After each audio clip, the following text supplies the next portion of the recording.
ಬಾಹ್ಯಾಕಾಶದಲ್ಲಿ ಉಪಗ್ರಹಗಳನ್ನು ಜೋಡಿಸುವ ಪ್ರಯೋಗ ಯಶಸ್ವಿ. ಬಾಹ್ಯಾಕಾಶ ಕ್ಷೇತ್ರದಲ್ಲಿ ಮತ್ತೊಂದು ಮೈಲುಗಲ್ಲು ಸ್ಥಾಪಿಸಿದ ಇಸ್ರೋ. ದೇಶದ 7 ಏರ್ಪೋರ್ಟ್ಗಳಲ್ಲಿ ಫಾಸ್ಟ್ ಟ್ರ್ಯಾಕ್ ಇಮಿಗ್ರೇಷನ್ ಸೇವೆ ಆರಂಭ. ನಯನ ಮನೋಹರ ಫ್ಲವರ್ ಶೋಗೆ ಲಾಲ್ಬಾಗ್ನಲ್ಲಿ ಚಾಲನೆ. 25 ಲಕ್ಷ ಹೂವುಗಳಿಂದ ಗಮನ ಸೆಳೆಯುತ್ತಿದೆ ಸಸ್ಯಕಾಶಿ. ಇಂದು ರಾಜ್ಯಾದ್ಯಂತ ತೆರೆ ಕಂಡ Sanju weds Geetha 2 cinema. Cine ಪ್ರೇಕ್ಷಕರಿಂದ ಭರ್ಜರಿ ರೆಸ್ಪಾನ್ಸ್. ನಮಸ್ಕಾರ ವೀಕ್ಷಕರೇ, ಅಕ್ಕ ಟಿವಿಗೆ ಸ್ವಾಗತ. ನಾನು ಮೇಘಪುಷ್ಪ. ಬಾಹ್ಯಾಕಾಶದಲ್ಲಿ 2 ಉಪಗ್ರಹಗಳನ್ನು ಜೋಡಿಸುವ ಕಾರ್ಯಾಚರಣೆಯನ್ನು ಇಸ್ರೋ ಯಶಸ್ವಿಯಾಗಿ ಪೂರ್ಣಗೊಳಿಸಿದೆ. ಈ ಮೂಲಕ ಈ ಪ್ರಯೋಗದಲ್ಲಿ ಯಶಸ್ವಿಯಾದ 4ನೇ ರಾಷ್ಟ್ರ ಎಂಬ ಹೆಗ್ಗಳಿಕೆಗೆ ಭಾರತ ಪಾತ್ರವಾಗಿದೆ. ಬಾಹ್ಯಾಕಾಶಕ್ಕೆ ಮಾನವನನ್ನು ಕಳಿಸುವ ಗಗನಯಾನ ಚಂದ್ರಯಾನ 4 ಭಾರತೀಯ ಅಂತರಿಕ್ಷ ಕೇಂದ್ರ ಸ್ಥಾಪಿಸುವ ಯೋಜನೆಗೆ ಈ ಯಶಸ್ಸು ಸಹಕಾರಿಯಾಗಲಿದೆ. ಇಸ್ರೋದ ಈ ಸಾಧನೆಗೆ ಪ್ರಧಾನಿ ನರೇಂದ್ರ ಮೋದಿ ಸೇರಿದಂತೆ ಹಲವು ಗಣ್ಯರು ಅಭಿನಂದನೆ ಸಲ್ಲಿಸಿದ್ದಾರೆ. ಇಂದು ರಾಷ್ಟ್ರಪತಿ ಭವನದಲ್ಲಿ 4 ಕ್ರೀಡಾ ಸಾಧಕರಿಗೆ ಖೇಲ್ ರತ್ನ ಪ್ರಶಸ್ತಿಯನ್ನು ರಾಷ್ಟ್ರಪತಿ ದ್ರೌಪದಿ ಮುರ್ಮು ನೀಡಿ ಗೌರವಿಸಿದ್ದಾರೆ.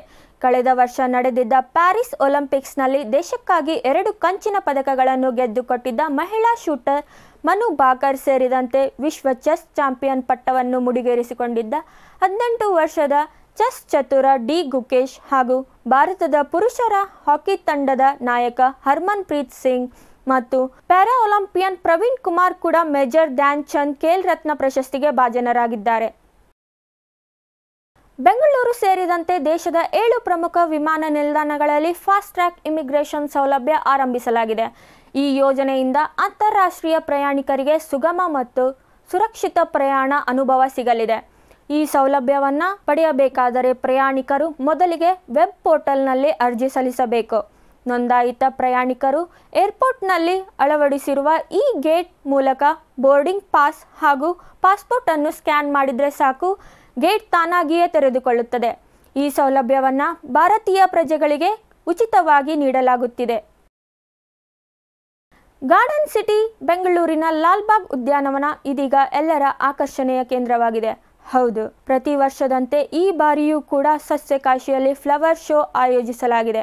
ಗಣರಾಜ್ಯೋತ್ಸವದ ಪ್ರಯುಕ್ತ ಆಯೋಜಿಸಲಾಗಿರುವ ಈ ಪುಷ್ಪ ಪ್ರದರ್ಶನವನ್ನು ಸಿಎಂ ಸಿದ್ದರಾಮಯ್ಯ ಉದ್ಘಾಟಿಸಿದರು. ತೋಟಗಾರಿಕೆ ಇಲಾಖೆಯು ಸುಮಾರು 2.75 ಕೋಟಿ ರೂಪಾಯಿ ವೆಚ್ಚದಲ್ಲಿ ಈ ಪ್ರದರ್ಶನವನ್ನು ಆಯೋಜಿಸಿದೆ. ಈ ವರ್ಷ ಫ್ಲವರ್ ಶೋನಲ್ಲಿ ಮಹರ್ಷಿ ವಾಲ್ಮೀಕಿ ಅವರ ಜೀವನ ಹಾಗೂ ರಾಮಾಯಣ ಮಹಾಕಾವ್ಯದ ಪರಿಕಲ್ಪನೆಯ ವಿಶೇಷವಾಗಿದೆ. ಸುಮಾರು 25 ಲಕ್ಷ ವಿವಿಧ ಬಗೆಯ ಹೂವುಗಳಿಂದ ಅಲಂಕೃತಗೊಂಡಿರುವ ಲಾಲ್ಬಾಗ್ ಉದ್ಯಾನವನ ವೀಕ್ಷಿಸಲು ಸಾವಿರಾರು ಸಂಖ್ಯೆಯಲ್ಲಿ ಜನರು ಆಗಮಿಸುತ್ತಿದ್ದಾರೆ. ಇದೇ ಮೊದಲ ಬಾರಿಗೆ QR ಕೋಡ್ ಮೂಲಕ ಟಿಕೆಟ್ ಖರೀದಿಗೆ ವ್ಯವಸ್ಥೆ ಮಾಡಲಾಗಿದೆ. 2011ರಲ್ಲಿ ತೆರೆಗೆ ಬಂದಿದ್ದ ಸಂಜು ವೆಡ್ಸ್ ಗೀತಾ ಸಿನಿಮಾ ಸ್ಯಾಂಡಲ್ವುಡ್ನಲ್ಲಿ ಹೊಸ ಟ್ರೆಂಡ್ ಸೃಷ್ಟಿಸಿತ್ತು. ಇಂದು ಅದೇ cinema sequel Sanju weds Geetha 2 ರಾಜ್ಯಾದ್ಯಂತ ರಿಲೀಸ್ ಆಗಿದೆ. ಬಹಳ ದಿನಗಳ ಬಳಿಕ ಶ್ರೀನಗರ್ ಕಿಟ್ಟಿ ನಾಯಕನಾಗಿ ತೆರೆಯ ಮೇಲೆ ಕಾಣಿಸಿಕೊಂಡಿದ್ದು, ಚಿತ್ರದಲ್ಲಿ ರಚಿತಾ ರಾಮ್ ಕಿಟ್ಟಿಗೆ ನಾಯಕಿಯಾಗಿ ಹೆಜ್ಜೆ ಹಾಕಿದ್ದಾರೆ. ಛಲವಾದಿ ಕುಮಾರ್ ನಿರ್ಮಾಣದಲ್ಲಿ ಮೂಡಿಬಂದಿರುವ ಈ ಸಿನಿಮಾಕ್ಕೆ ನಾಗಶೇಖರ್ ಆಕ್ಷನ್ ಕಟ್ ಹೇಳಿದ್ದಾರೆ. ಇವಿಷ್ಟು ಈ ಕ್ಷಣದ ಸುದ್ದಿಗಳು. ಸುದ್ದಿ ಹಾಗೂ ಮನೋರಂಜನೆಗೆ ಸಬ್ಸ್ಕ್ರೈಬ್ ಮಾಡಿ ಅಕ್ಕ ಟಿವಿ.